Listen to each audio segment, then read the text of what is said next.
Dear students, let us begin with the third part of the lesson on India and SAARC, in which we will discuss about India's shifting policy towards other regional forums. There has been a perceptible shift in India's vision from SAARC to other regional organizations. For enhancing regional cooperation efforts, the other organizations are BBIN, BIMSTEC, IORA. Contrary to SAARC, BBIN was successful in enacting a motor vehicles agreement for enhancing trade connectivity and eliminate non-tariff barriers. The BIMSTEC motor vehicle agreement and the coastal shipping agreement are also in progress for promoting smoother and easier regional connectivity.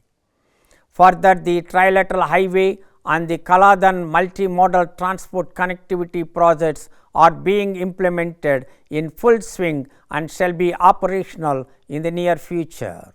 Prime Minister Narendra Modi invited all the BIMSTEC heads of state for his swearing-in ceremony for a second term in 2019, as compared to inviting SAARC leaders for his first swearing-in 2014, thus reflecting India's foreign policy priorities. BIMSTEC's emphasis on economic cooperation aligns with India's vision of fostering a vibrant regional economy. Through initiatives like Motor Vehicles Agreement and Coastal Shipping Agreement, barriers to trade are being dismantled. By promoting easier movement of goods and services, India aims to catalyze economic growth not only within its borders but also among its neighboring nations. Moreover, BIMSTEC has been working with a steady momentum by conducting disaster management exercises on the functioning of a BIMSTEC Weather and Climate Study Center in New Delhi after the hosting of a BRICS BIMSTEC Outreach Summit by India in Goa in 2016. This is, however, not to say that India is not engaging with the SAARC nations at all.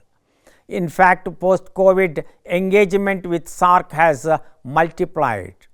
India's initiative of extending its national knowledge network to countries of South Asia has been extended to Sri Lanka, Bangladesh and Bhutan, and extension to other countries is in progress. India has also launched a SAARC satellite in 2017 from Sriharikota. Demonstration terminals of South Asian satellites have been installed in Bhutan, Maldives, Afghanistan, Nepal, Bangladesh and Sri Lanka.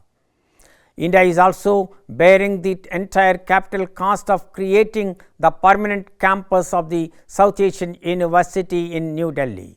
During COVID, the SAARC Disaster Management Unit in Gandhinagar set up a COVID website to be accessed by SAARC countries. India has also developed a SAARC COVID-19 information exchange platform for use by all SAARC countries to facilitate exchange of the specialized information and tools among designated health professionals. It has also conducted several training initiatives of health professionals from SAARC countries. The above mentioned efforts are that of India for its neighborhood. But the SAARC as a regional body enacting resolutions and implementing them now appears a distant reality due to continued India-Pakistan differences, which makes SAARC lose its vitality. As recently as 2019, Bangladesh Foreign Minister A.K. Abdul Momen had pointed towards the enmity between India and Pakistan and their mutual blame game to be the main reason for lack of progress for SAARC. Thus, for SAARC to function as a regional organization, India and Pakistan have to come to some sort of understanding. Let us summarize what we have discussed so far in this lesson. SAARC continues to be ineffective. It is crucial for the regional countries to introspect on the importance of SAARC as a regional organization. The very purpose of SAARC was to promote alignment among the member states in order to build trust and mutual coordination, aiming to dispel tensions and live in peace. However, even after so many years of its inception, SAARC remains unable to forge trust between the two larger member states, India and Pakistan. This also leads to a general frustration for the smaller members over the fruitlessness of their attempts in establishing the SAARC.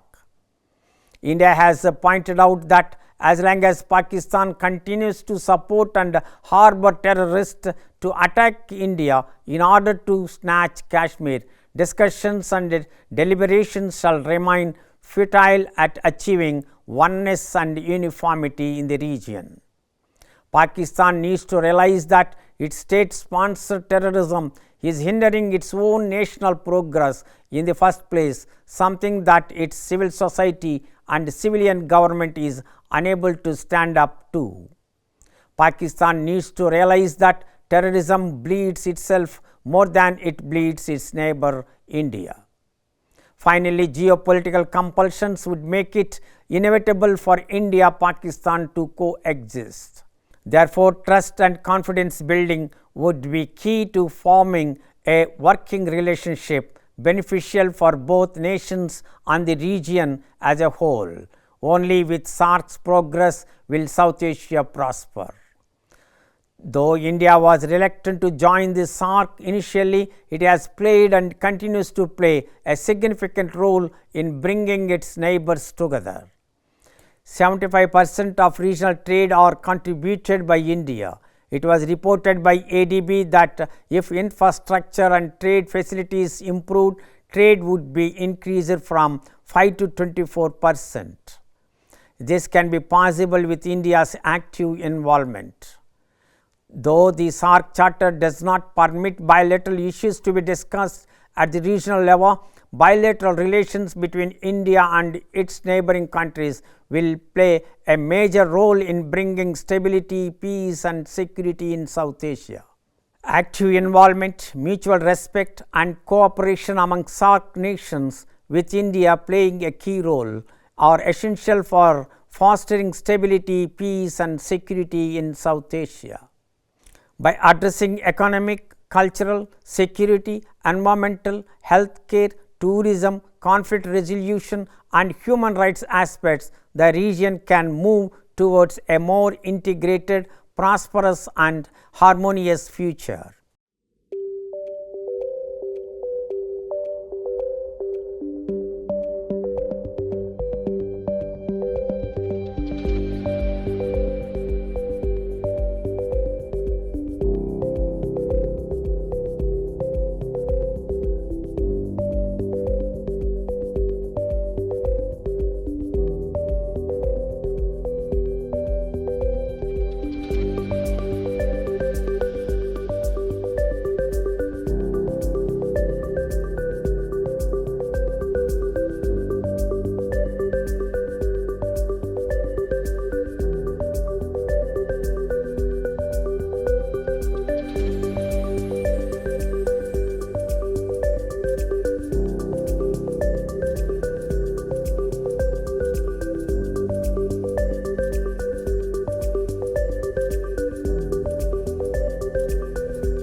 I hope you understood what we discussed about India and SAARC.